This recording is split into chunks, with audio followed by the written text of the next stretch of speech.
Saze ekkulu erya Kampala Paul Ssemwogerera asinzidde mu kuyimba mmisa ku Lutikko e Lubaga n'asaba abantu okwewalira ddala ebikolwa ebitajjansa omuli enguzi, obutamiivu, obukyayi n'ebirala. Muno mulimu ebikemo ng'enguzi, obubbi,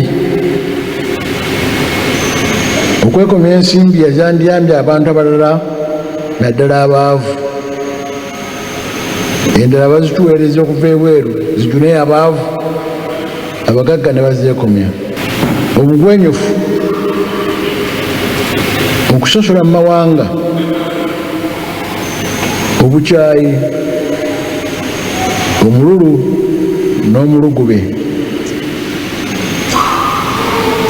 obutamiivu n'ebiragalalagala, obutali bwesigwa mu mirimu gy'eggwanga naddala mu bukulembeze. Ono asabye bannayuganda okwongera okusabira eggwanga naddala abantu abawangalira mu bitundu by'e Kasese abaliraanye ensalo ya Uganda ne Congo ewasibuka Ebola etadde ensi kaakano ku bunkenke. Embeera eno tugikwasa abajulizi ba Uganda batusabire eri Omukama tusobole okuvuunuka ekirwadde kino mu nsi yaffe Uganda n'amawanga agatwetoolodde, ate n'ensi esobole okudda mu nteeko yaayo, tuweereze Katonda ne bantu bannaffe mu ntereezo entuufu eya bulijjo. Abakulembeze abajjukiza okukola obuweereza obulungi, akabonero kagamba nti kwoleka ekitiibwa kyabwe. Real leadership is measured by how much you improve the lives of ordinary Ugandans, not by the titles you hold or the powers you exercise. So we entrust you to the holy matters of Uganda as you begin this term of office.